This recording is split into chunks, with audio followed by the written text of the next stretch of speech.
This is Where We Live from Connecticut Public Radio. I'm Catherine Shen.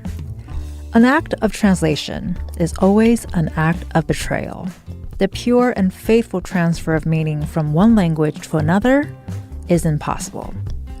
These ideas and the questions they inspire are central to author Rebecca or RF Kuang's 2022 novel Babel, or The Necessity of Violence, an arcane history of the Oxford Translators Revolution. Babel was published in August 2022, but the nearly 700-page novel is still getting attention and praise. Local bookseller RJ Julia recently invited yours truly to host the author in a conversation about the book, which we're delighted to share with you today. The chat took place on November 16th at Polson Middle School in Madison, and that setting was, it turns out, quite relevant to Babel. Let's take a listen. This is different from live radio. I'm on the live stage tonight. Thank you all for coming. This is very exciting. Do you want to say a few words before we get started?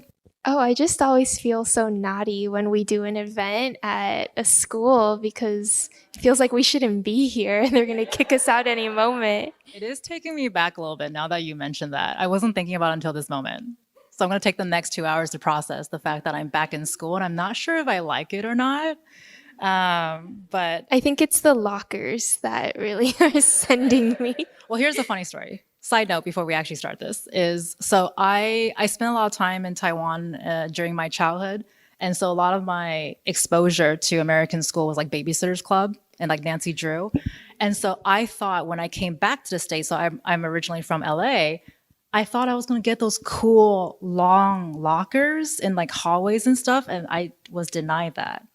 Because I don't know if you know, but schools in California, because most of the classrooms are actually outside, so we don't have inside hallways. And we only had half of those lockers, like it's half of the size. So I still feel very gypped to this day. I had the classic cinematic locker experience, and it was such a big deal because in all the teenage rom-coms, you're always standing by lockers. Like the locker hallways is where all the drama happens, and we'd all grown up watching these. So when we were in elementary school, we were so excited to get to middle school where we would have lockers. And I think our teachers knew this too because there was locker day. They would bring in a teacher from the middle school with like practice locks and teach us how to do the lockers and like explain locker culture to us. It's a really weird American thing. I missed out so much, guys. I'm very upset. Clearly, this is a really big point in Babel as well. So I thought we would start off for our friends who have not read Babel yet or who are planning to binge read it tonight right after this conversation, but please drive safely home before you do that. Can you talk about, what is Babel? What is the story about? So Babel is a historical fantasy novel set in 1830s Oxford, and it centers around 4 students who have entered to study at the Royal Institute of Translation, which is not a real institute at Oxford. I made it up, but I think it should exist. And the reason why it's fantasy is because the magic system is something called silver working, and how it works is you inscribe a phrase or a word in one language on one side of a silver bar and the corresponding word or phrase in a different language on the other side. And since anybody who's bilingual or who works in translation knows there's no perfect one-to-one correlation between words and phrases in any 2 languages, no matter how similar they are. There's always something warped, something lost in translation. And in Babel, that thing that is lost becomes manifested as the magical effect. And it's also about secret societies and friendship and decolonization and all sorts of fun things. And lockers, obviously. Well, and I think one thing I really love about Babel, you just mentioned it too, it's so many genres in a novel. It's you mentioned it's history, it's fantasy, it's dark academia, which I think is like a subculture in of itself that merits its own conversation, like a separate conversation later. But I'm really curious to learn why the Victorian times? I'm a big Victorian lit fan, big Dickens fan, love Mary Elizabeth Braden, but curious to learn, why the Victorian pastiche? Well, to answer that, I have to backtrack a little bit to what I was working on before I wrote Babel, which is the Poppy War trilogy. And that trilogy is very near and dear to my heart because I was so young when I wrote the first book. I was 19 years old, living in Beijing, wondering if I could write novels. And then one thing led to another, and suddenly I was being offered this 3-book deal. And when you're 20, this all happened on my 20th birthday. When you're 20, you say yes to anything that's put in front of you. And I didn't even think what it would mean to commit to spending the next 5 years of my life on the same project, the same characters, the same storylines, the same plot holes that I opened when I was 19 and somehow still failed to resolve when I was 24. And by the end of that whole process, after I turned in the final edit on The Burning God, I was so ready to run as far away from the genre of contemporary epic fantasy as I could. I mean, I'd had a lot of fun writing epic battles and military strategy and huge magic systems. But I was just so sick of that voice. I was so sick of the sound of my own writing. And most of all, I couldn't stand those characters anymore. I had to break up with them and find somebody new. So it seemed to me that the furthest place I could run was Victorian London. It seems pretty obviously distant from ancient China. And I was also, so the way that I brainstorm plot is I first wonder what sorts of historical questions or linguistic questions are really bothering me. And I'd been thinking a lot about silver capitalism in the long 19th century. So I told my editor, I want to do something with the Industrial Revolution in the 1830s. Of course, this is not a story, so he was very worried. But that situated me firmly in the Victorian era. And from there, I read around the Victorian pastiche a lot because I think one of the best ways to write about a certain historical period is actually to read fiction written during that time period because it's equally valuable understanding the stories that people were telling about themselves, how they narrated themselves during that time. And I really fell in love with them. I had not been a big fan of the Victorians as a child. I thought they were very boring and dry, and I couldn't understand the world or its stakes or that register of English even. And by the time I came back to the Victorians as an adult, I'd spent 2 years in England and could make sense of the vernacular a little bit better. And I realized that the Victorians are nothing like the stereotype of stuffy English literature. They're messy and they're dramatic and they have all these inappropriate emotions, but they don't know what to do with them. And it's just, I was startled and delighted to discover all these tropes that really resonated with me. So I just read my way through Dickens during lockdown, and at the same time, I was writing Babel, which is very much a successor to Dickens. The tail end of the story is on Saturday, one of the theaters in Toronto invited me to pick any film to screen, and then I get to talk to a captive audience about that film, which is any movie geek's dream. Instead of talking my partner's ear off, I get to talk the audience's ear off. And I picked Armando Iannucci's The Personal History of David Copperfield, which is an adaptation that came out during the pandemic, so nobody really saw it. Nobody was going to theaters, but I think it stars Dev Patel, so I need not say any more. If you haven't seen it, it's absolutely wonderful. And yeah, I forgot what the question was. I just like thinking about Dickens. Oh, I was just curious in terms of why the Victorian times, but I mean, you answered it by wanting to get as far away from ancient China as much as possible. And I love that. I love your surprise at the era, because I actually experienced something very similar. I remember being younger, I'm like, why would you read Dickens? It's so boring and it's so dense. But I fell completely in love with him as an adult. And I have a little pin here in honor of Mr. Dickens tonight. But so you did answer the question, so it's all good. But you also, so you opened up the book by having the readers meet your main character, Robin Swift. Can you give us an idea of who Robin is? Again, when I was trying to come up with the main character of Babel, I was thinking about how do I get away from Rin?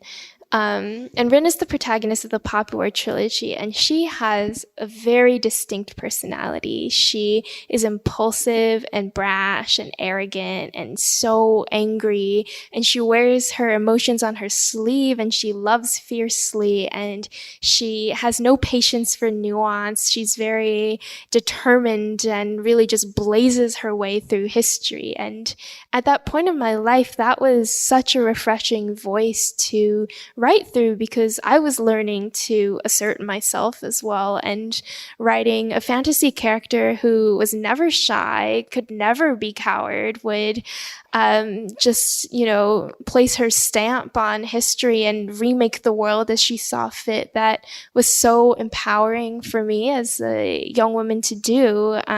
But I really wanted to avoid the trap of writing a character who is too similar. I think I had my heart broken by a lot of young adult authors when I was in middle school and high school who would write these wonderful series, and then they would announce new series, and I think, great, I get to read more by my favorite author, but then the new series would just be the children of the characters in the original series, or a new cast of characters who all felt like watered down versions of the characters I already loved. So I thought it's quite dangerous to try to repeat what we've already done. I need to take on a different challenge. So Robin is Rin's opposite in every way. He is so uncertain about who he is and who he wants to be. A big theme of the novel is his trying to figure out what side he stands on, because his hesitation is not a moral flaw. It's actually very sympathetic. It's always difficult to sort out what power structures you belong in and how you want to ally yourself along those structures. And he's shy, and he, as opposed to Rin, who just, will impulsively punch somebody if they've disrespected her teacher, he likes to bottle everything up. He doesn't like to react in the moment. He is a quiet sufferer until he snaps. And then it's like we have a whole new character on our hands. So it was a really fun challenge to write a character who is so suppressed and doesn't know what to do with himself, and for most of the book is actually trying to assimilate and keep his head down and not cause trouble until things come to a head and he realizes that he really does have to pick a side and assert himself. Well, I love that you're smiling so hard, describing his personality and experience and whatnots. And I'm wondering too, well, I want to get to translation because it's obviously such a huge crux of the book. But can you also talk about, you mentioned his experience assimilating, and also there's so much about the novel that's related to identity and whatnot. So can you talk about, without spoilers, right? Can you talk about how does that impact you as a writer? Do you think that's something that many people are still experiencing today? Well, with Robin, I am thinking explicitly about language and identity, because I think that we are just different people in different languages. The easiest example of this is the kind of childish role play you do in beginner language classes. I took Japanese classes when I started in my graduate program because I thought I would do research in Japanese, and then it turned out I'm never going to need that Japanese. But it was so fun because, well, I have this running theory that you can't lie in a language that you're not good at. And what I mean by this is you don't have the ability to make contrived sentences or add layers to the truth or dress it up in any way. You can only reach for the bluntest and nearest concept to express something very basic about yourself that you want to get across. And I'll give you an example. On our first day of Japanese class, we all went around and did self-introductions, and the goal was, how do you talk about yourself in Japanese? But none of us were very good at Japanese, so we could only say things to the effect of, "Hi, what do you like?" "I like movies." "Movies? What movies?" "Horror." Yes. Hey, horror. And it's such a sweet, basic, childish interaction. So I think in those beginner Japanese classes, I was a more innocent, more blunt, and more direct person, because that's all the levels of expression that were available to me. Now, as for Chinese and English, then we start getting in really complicated and fraught territory, because for me, and is the case for a lot of Chinese American students, I had pretty good Chinese when I was a child. Actually, my Chinese was better than my English for the first few years of my life. When we immigrated, I had a terrible English accent. I felt very uncertain about myself in English. I was so shy. I never wanted to speak up in class because I thought people were going to make fun of, and they did make fun of the way I pronounced things. So I worked so hard to overcome that English barrier. And then over time, because I wasn't using my Chinese, I lost all my Chinese and then had to gain it again in college. And this leads to really complicated feelings when I do things like talk to my grandparents, and I want to talk to them as an adult, but my Chinese in many cases is frozen at the level that it was when I left China as a child. So it's weird having conversations when what you really want to ask are these complicated, painful questions about history and, what everyone's been through over the last few years. But what comes out of your mouth is, how are you doing? Are you healthy? Like, have you eaten, etc.? So I was thinking about these issues of language and identity when I was drafting Robin, who is kind of like a chameleon. He's very gifted at just blending into the background of any situation he wanders into. That always means giving up parts of himself. And he reaches this point where he thinks, I've given up almost all of the Chinese aspects of my identity, and that's something I don't want to let go of. How do I get that back? You're listening to our conversation with author Rebecca, or RF Kuang, all about her 2022 novel, Babel. We'll continue after a quick break. You can join the conversation. Find us on Facebook and Twitter at Where We Live.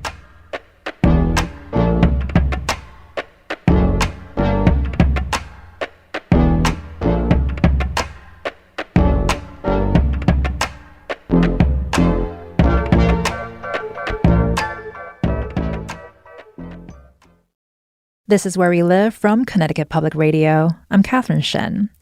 This hour, we're playing some of our conversation with author Rebecca, or RF Kuang, all about her 2022 novel, Babel. This event was hosted by local bookseller RJ Julia.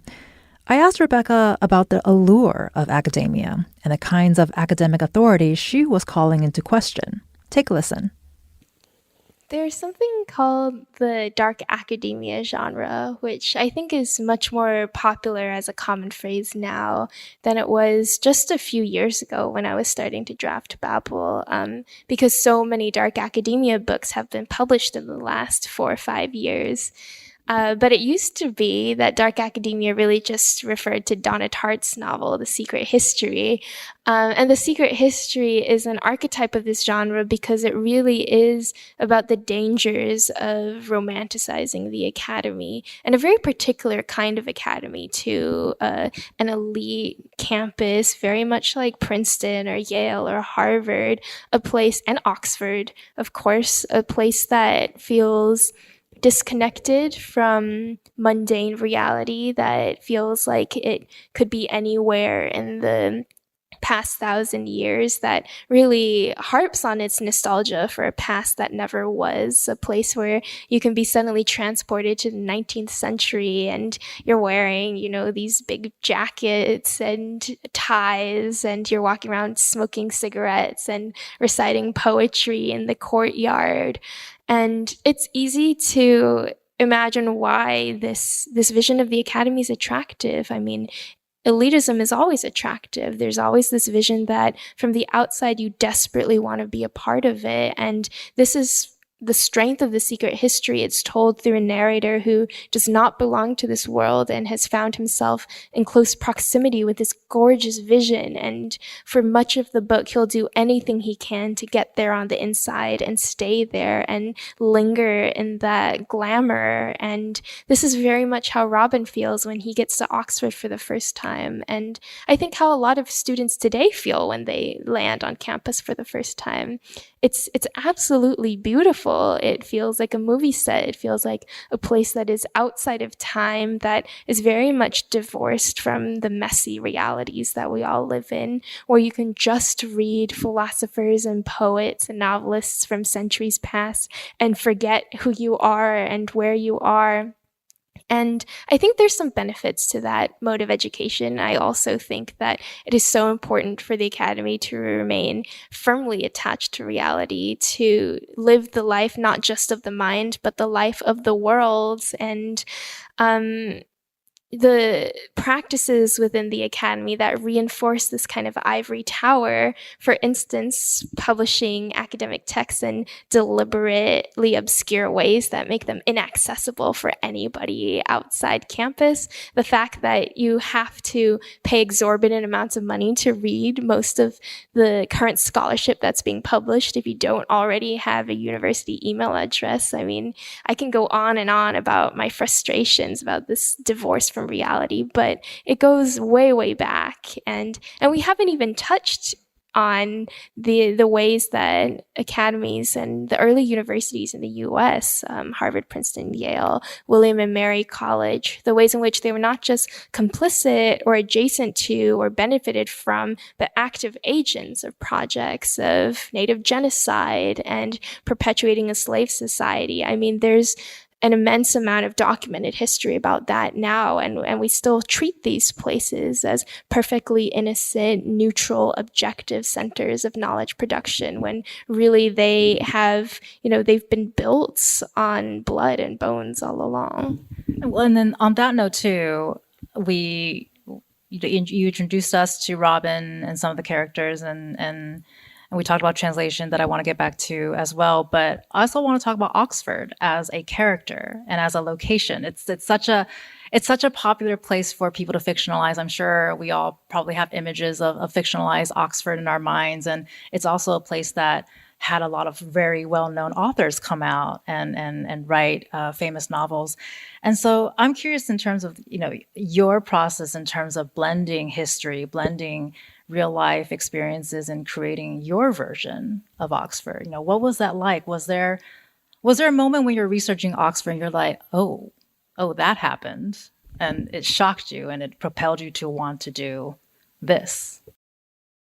Well, I was lucky in that there's such a rich symbolic vocabulary attached to Oxford already that I can enter into imaginative discourse with. You're right that so many people have been through Oxford and written about it. Just off the top of my head, I mean, J.R.R. Tolkien was there, and I think you can detect shades of Oxford in how he describes the Shire.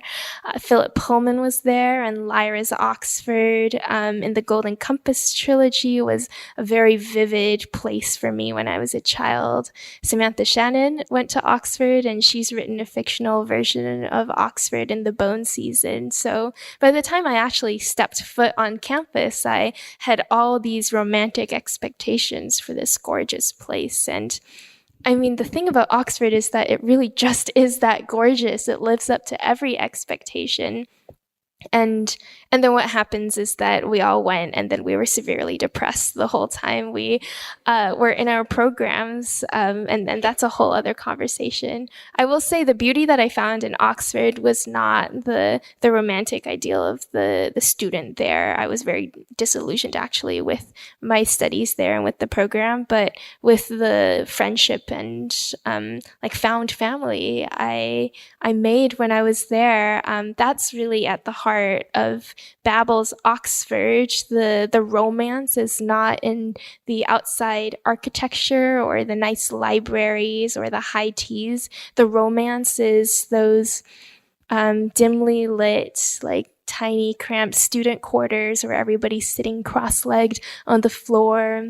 making inside jokes that nobody else can understand, speaking in a made-up language that only the four of them know, and howling with laughter at things that shouldn't be funny. That was my Oxford. And I think that is a universal experience, because you don't have to be at a place like Oxford to feel this. It's the experience of any student on campus who is living away from their parents for the first time and figuring out who they are and who they want to become, and with a bunch of other people who don't know who they are or who they want to become yet. And you're forging your identities side by side with one another and falling in love with one another. And that sense of people is just as vivid and important for me as the sense of place.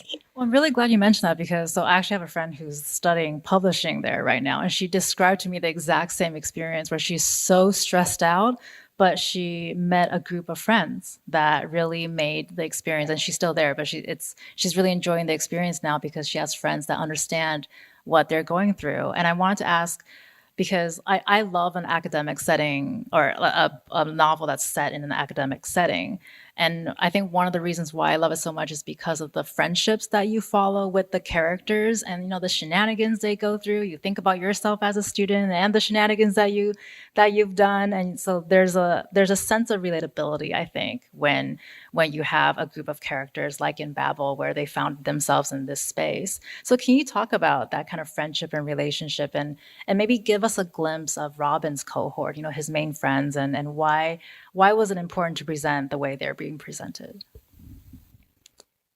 There's a kind of deep and intense love you feel for your friends in college that I think for many people, something you never get close to again with adult relationships, unless you try really hard to find those people. And I'm fascinated with that intensity, which I think is really a hallmark of a lot of dark academia novels. It goes back to The Secret History and the idea of the cohort, the core four, the core five, that love each other so much that the rest of the world pales in comparison. I mean, they'll kill for one another. They'll cover up murders for one another. I mean, I don't feel that way about any of my work friends. And I have thought a lot about why is it that in college you're able to make those relationships, and those often end up being the strongest friendships of your life, right? The people I met at Oxford, they're going to be my bridesmaids. They're all going to be at my wedding. I still see them. I saw them just 2 weeks ago. I hosted a big reunion at our home. And I was thinking, what was special about that moment, aside from the fact that we were all severely mentally ill and being mentally ill together? Why that point in your life? And I really do think it's because you are an unformed subject as yet, and you are defining yourself in relation to the people around you, like who they are. Your image of them is important for figuring out who you want to be to complement that. I think there's also this shrinking of distance from your friends in college that doesn't exist in adult life. In dorms particularly, but really on campuses generally, you can just wander in and out of people's rooms. Like family dinner just is going to the dining hall. You always see your friends around. It's not weird to see your friends for breakfast, lunch, and dinner. With adult work relationships, like it's weird and creepy if you see your friends too often. You have a good friend date. It's somehow taboo to say, well, I'll see you tomorrow. It's like, oh no, we have to wait 48 hours to digest what just happened until we're willing to see one another again. I think that's really sad. I think that grown-up life is so atomized and isolating and alienated, as opposed to the period of your life where you can just be so vulnerable and open to everybody you come across. I think that's something we can change about adult life, by the way. I think it's something particular to contemporary American society, this cold distance between even people who call themselves friends. But anyhow, I'm thinking about that intensity and the nebulous barriers between love and jealousy and hatred. So Robin's cohort is fun because every single member is tied closely to somebody I love very much. And the very first scene I ever wrote of Babel was there's this scene where it's just like such a flyaway moment. You might not even recall it, but they're sitting on the floor of Letty's room and they're laughing because there's this smell of fruit and they can't figure out where it's coming from. And they were playing a card game and the cards are scattered on the floor. And after leaving Victoire's room that night, Robin walks home and he feels like he's walking on air because he's found his family. And I had that exact experience at Oxford. We were playing bananagrams. We were arguing over whether the word feetsy is a word. It's not a word. And something smelled like bananas, and we couldn't decide if it was a group hallucination because we were playing bananagrams, but then we decided to make it an interrogation, and it was Katie's room, so we started screaming at her, "Where are the bananas?" And then we started going through all her stuff and opening the drawers and turning her coat pockets inside out to try to detect this banana. And at some point, she was like lying on the ground while we were shining our iPhone flashlights in her face, screaming, "Where did you hide the banana?"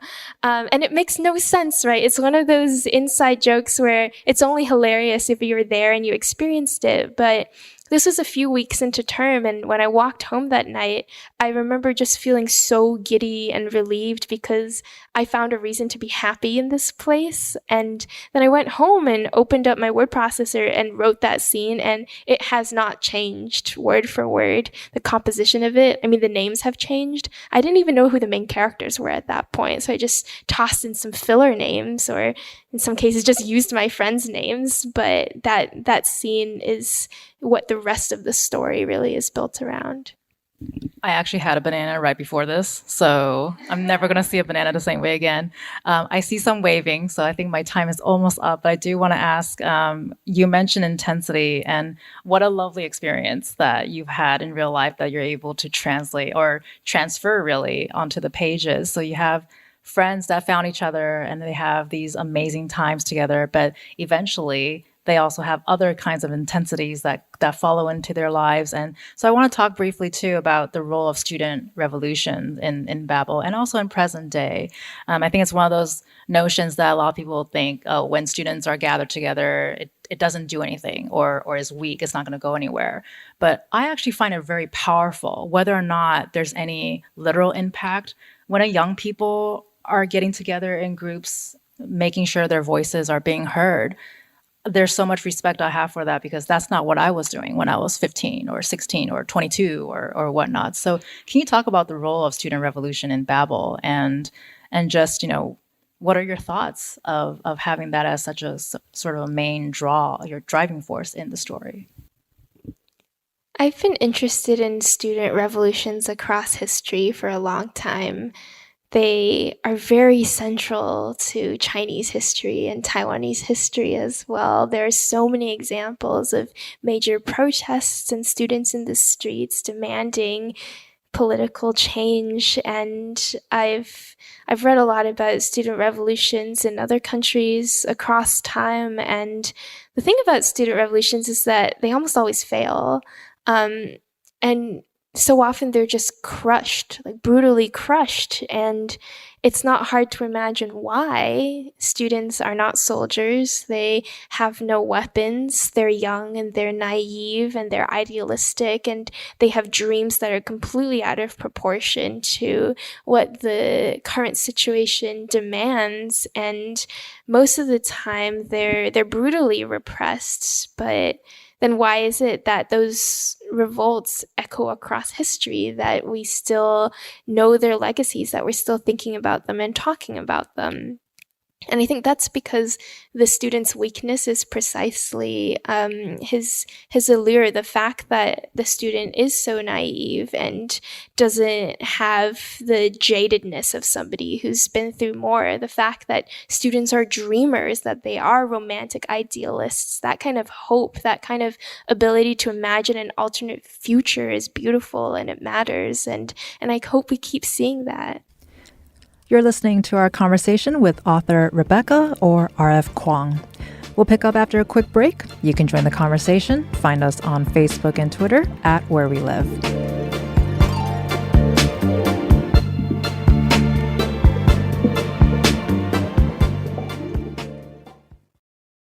This is Where We Live from Connecticut Public Radio. I'm Catherine Shen.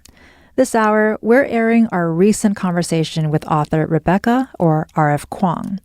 Rebecca took some audience questions towards the end of the talk, which was hosted by local bookseller RJ Julia in November.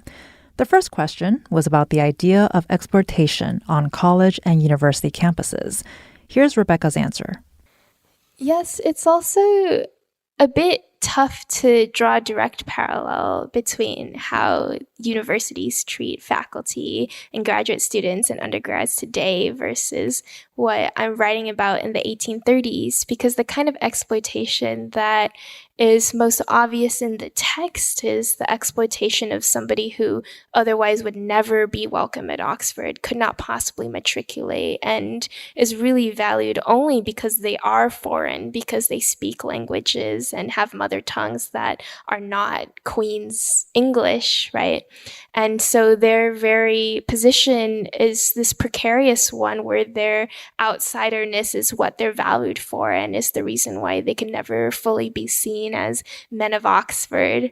I think we're in a very different situation today where really the problem with the academy is that it's this cash machine designed to milk as many tuition dollars out of undergraduates as possible. And I think it's uncontroversial to say that in a lot of respects, universities no longer exist as places where knowledge production and dissemination and having space for conversations about difficult topics are prioritized. Really, they're corporations catering to clientele and exploiting everybody along the wayside, faculty and graduate students, both. So it's really frustrating to be in academia in this point in time and see, the widespread shuttering of humanities programs because they don't lead to six-figure jobs in consulting, or they're not as good for you as STEM fields. And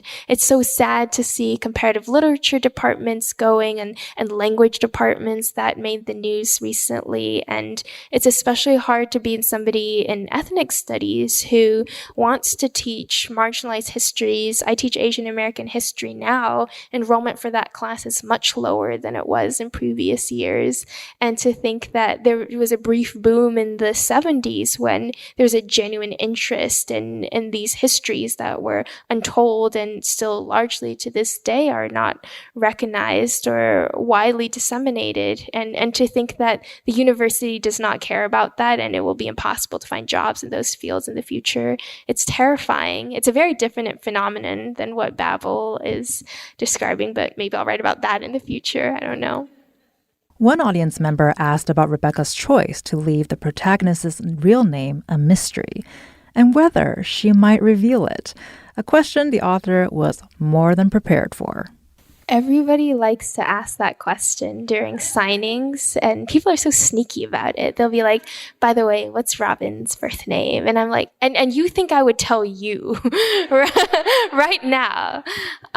So I never answer the question, what was the name? I also don't answer the question, is there a name? And do I have it in the back of my head?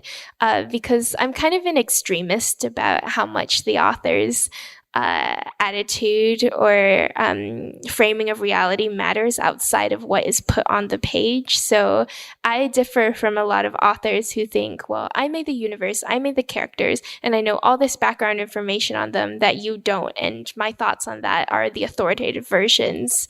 I think that the text is the text and meaning is generated between the author and the text and then the reader. So the only canonical thing is what's published and what's out there.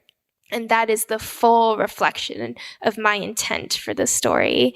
And my intent is that his birth name is a lack, and it's a space in the story in which there is nothing, right? He can't even bring himself to think of it in his inner monologue because he has such a fraught relationship to that identity. He's been going by Robin for so long that Robin is his name. That's another point that I contest when people phrase the question a little bit differently. They ask, oh, what is his real name? But Robin is his real name. This is the name that he chose for himself and that he identifies against. And Remember also that Robin has spent much of his life learning how to be a perfect British subject and trying very hard to assimilate. It's not a name that was just violently imposed on him from the outset, although you can make that argument. It's also a name that he's been building up in his life and has significant meaning for him. So he doesn't think of himself as his Chinese name anymore. He thinks of himself as Robin. Another audience member launched into a series of questions that dug into the heart of the book's title and the questions surrounding the, quote, necessity of violence. Here's her response. The questions you're raising are intractable moral problems, and still nobody has answers. I don't have answers for you on when violence is justified and when to use it. So when I wrote the subtitle on the necessity for violence, a lot of my thinking about violent revolution came directly from Frantz Fanon's The Wretched of the Earth, which has a chapter called On Violence, and his argument is essentially that the colonizer never comes to the negotiating table on his own. Why would he? He has absolutely no incentive to. You can make a parallel argument that slave owners were never just going to free slaves out of the goodness of their own hearts, right? It took a mass strike. It took the slaves freeing themselves, and the slaves did free themselves. That's what happened, not the kindness of abolitionists, certainly not the kindness of slave owners, but the Civil War and slaves' participation in it that brought about a change in the status quo. What Fanon is writing about is anti-colonial violence in order to rupture supply lines and to make it clear that the current situation of exploitation is no longer sustainable. This state of events can no longer hold, and he thinks that unless you're willing to make sacrifices, nothing is ever going to change. A lot of the same logic is applied to why strikes are effective, right? Nobody wants to go on strike. And for instance, we think about grad student strikes. Grad students want to teach their students and mark paper. Well, nobody wants to mark papers, but everybody wants to be doing that research and engaged in the university. Nobody wants to be sitting at home, but without that mass disruption, without withholding your labor, there's absolutely no reason why university administration would change their policies or decide to give you a dental plan. But of course, there are so many ethical questions involved with violence and striking, which are different methods. But I think there are parallel logics applied. And one is what happens to innocent people caught in the crossfire. I think it's pretty morally unambiguous that you should not kill innocent people, but is it justified to use them as a means to an end? I don't know, right? We have just war theory, which offers an example of when violence is justified. And you could apply just war theories to situations of colonialism where you could argue that it's a state of perpetual warfare. So violent revolt is therefore the only means possible in this case. But just war theory is also quite clear that you can't hurt innocent civilians. And now refusing to teach undergrads isn't the same thing as killing them, but undergrads also have no power over how the university administration teaches grad students, right? They are the innocents in this case caught in the crossfire of the strike. So is it morally okay to put them in that situation? We don't know, but is it also morally okay to do nothing and let the status quo continue? Probably not. And these are intractable ethical issues that do not have clean answers, that are just always going to be messy and complicated. And I think anybody who claims to have a very clear answer, right, about how oppressed people can or shouldn't act, probably has not thought through the complexity of these ethical problems. But I wish I had a clearer answer for you, but all I can do and all my books can do is unpack the complexities of the questions involved and ask more questions. There was an MFA student and aspiring novelist in the audience who asked Rebecca for her advice on getting serious, staying motivated, and conquering imposter syndrome. My advice for you is to read as much as you can, and importantly, to read in translation or read in another language if you have it. The reason why I say this is because there are so many rich methods for describing the world and thinking about the world that other languages have that English doesn't, and vice versa. And the more time you spend thinking about the world, really moving through the world in a different way, right? In Chinese and English, literally the way that we conceptualize space and time are complete opposites. In English, the future correlates with the spatial direction of in front of us, and the past is behind us. And it's flipped in Chinese because the logic is, well, we can see the past, we can't see the future though, so we can only walk backwards into the future.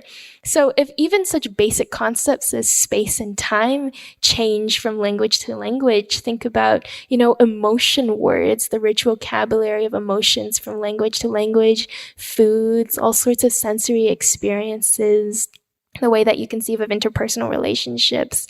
And then when you find those different ways of seeing the world in other languages, you want to bring them back to English, the language that you're presumably writing in, that forces you to get creative with English and to break it and stretch it. And this is how English has always been changed and added to. I'm not sure that that's what Shakespeare is doing, but it's certainly what Nabokov was doing. He made English do things that it's never done before, and that's what I like to see from new writing anyhow. And finally, an audience member touched on her experience reading the novel as a native Spanish speaker. She asked for Rebecca's thoughts on that quote, "An act of translation is always an act of betrayal." It's a really well-known phrase, and it means very simply that sometimes translation can be so destructive to what the original intent of a text was. There's a way to do translation that imposes ideological baggage onto the text in a way that perhaps the author would never agree with, or presents the author in text in ways that are just burdened by stereotype and really colored by the presumptions of the person doing the translating.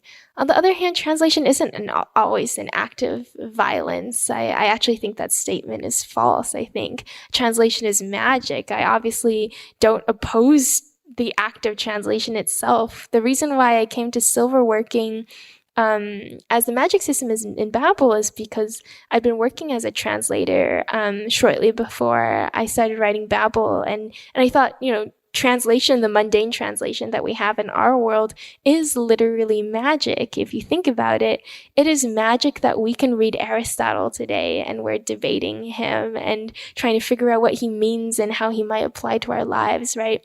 It is magic that we can read Taoist texts and try to decipher the Zhuangzi or Confucius. It's incredible that texts can travel such long distances in time to reach audiences that they perhaps were never meant for. And there's a way to do translation that is sympathetic and involved with historicizing the author and recognizes there's no perfectly neutral, unbiased, objective translation, but there's a way to add in a generative way, right, to walk hand in hand with the original author as opposed to making them into something they never were. You've been listening to author Rebecca, or RF Kuang, discussing her 2022 novel, Babel. This conversation was part of an event hosted by local bookseller RJ Julia back in November. I'm Catherine Shen. Today's show is produced by Katie Pellico. Our technical producer is Kat Pastor. Download Where We Live anytime on your favorite podcast app. And thank you so much for listening.